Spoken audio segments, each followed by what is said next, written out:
Imagine a world without spices to flavor your food, without paper to write on, or even without the gunpowder that reshaped warfare forever.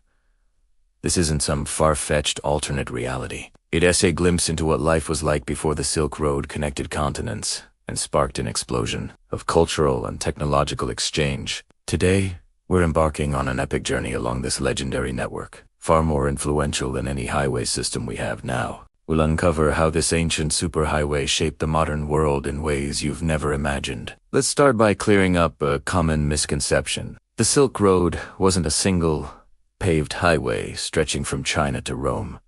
It was a vast, sprawling network of shifting caravan routes, treacherous mountain passages, and bustling sea lanes that crisscrossed Eurasia for centuries. Think of it less as a road and more as the world's first internet, a web of connections that brought distant civilizations into contact for the very first time. It all began with a desire for luxury. The Roman elite became obsessed with a shimmering, almost magical fabric arriving from a mysterious land in the east. Silk.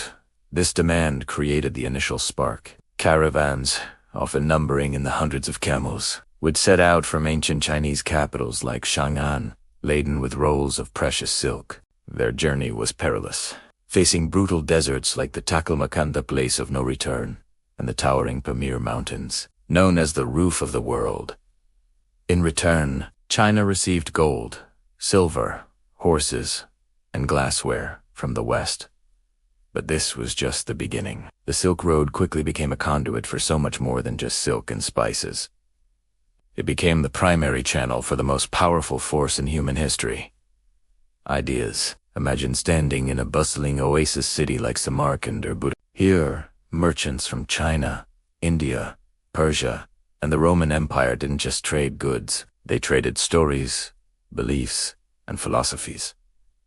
This was the cultural crossroads of the ancient world. It was along these very routes that Buddhism traveled from its birthplace in India, spreading throughout Central Asia and into China, where it transformed the spiritual landscape forever. Monks carrying sacred texts would join merchant caravans, establishing monasteries in remote desert caves that became vibrant centers of learning and art.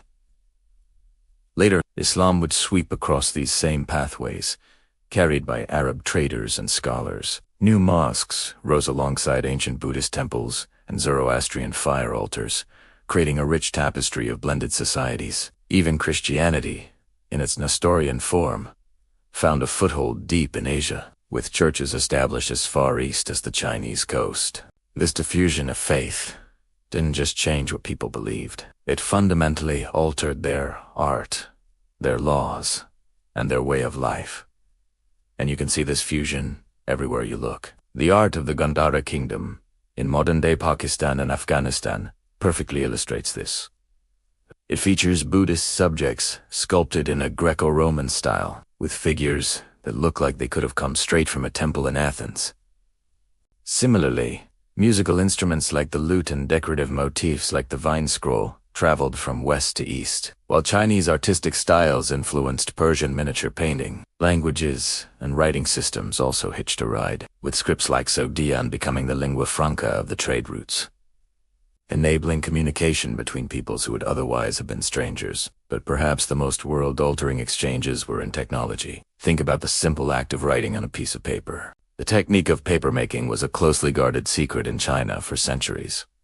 But by the 8th century, thanks to interactions along the Silk Road, the knowledge reached the Islamic world, and from there, spread to Europe. This single innovation democratized knowledge, paving the way for the Renaissance and the scientific revolution. Without paper, mass printing would have been impossible. And it didn't stop there. Gunpowder, another Chinese invention, trickled west, where it was eventually adapted for military use, forever changing the face of warfare and the balance of global power. Printing technology, compasses, and even the humble wheelbarrow all made their way across the continent, sparking innovation wherever they landed. The exchange went both ways. Agricultural techniques and crops were shared, revolutionizing diets and economies. China gained access to new foods like grapes, alfalfa, and cucumbers, while the West was introduced to peaches, apricots, and citrus fruits.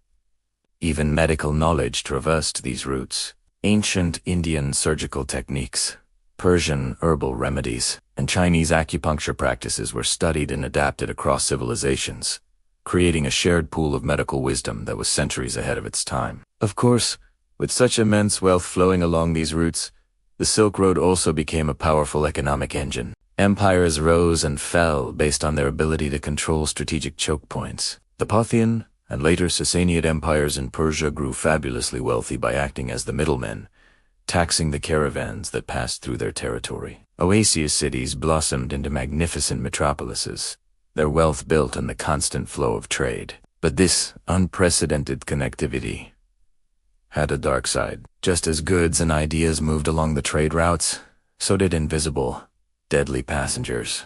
The Silk Road was a superhighway for disease. The same networks that brought prosperity also facilitated the spread of devastating pandemics. The most infamous of these was the Black Death in the 14th century. Originating in Central Asia, it traveled with fleas on rats that hid in merchant cargo, decimating populations from China to Europe and wiping out an estimated third of the continent's population. It was a terrifying reminder that a connected world is also a vulnerable one, and where there was wealth, there was danger.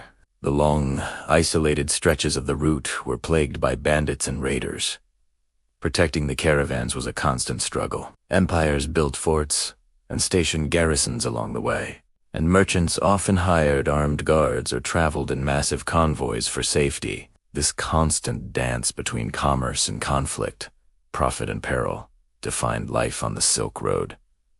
So, why does this ancient network still matter to us today, sitting here in the 21st century? Because the threads of the Silk Road are woven directly into the fabric of our modern world. The globalized supply chains that bring us our smartphones and clothes are the direct descendants of those camel caravans. The multicultural societies we live in are a legacy of the cultural crossroads that first blossomed in cities like some. We even see its echoes in modern geopolitics. China's Belt and Road Initiative is a multi-trillion-dollar infrastructure project explicitly designed to create a new Silk Road, reviving these ancient corridors of trade and influence. It's a testament to the enduring power of these connections. The greatest lesson from the Silk Road is one of profound interconnectedness. It teaches us that no culture is an island, and that exchange, whether of goods, ideas, or people, is one of the most powerful engines for human progress. It shows us that a simple desire for a beautiful piece of cloth can, over centuries, change the world. The echoes of those ancient pathways are all around us, a constant reminder that our shared history was forged along a road of silk. Thank you so much for joining me on this journey. If you found this fascinating, please hit that like button and subscribe for more deep dives into how our past shaped our present. Let me know in the comments what part of the Silk Road's history amazed you the most. See you in the next video.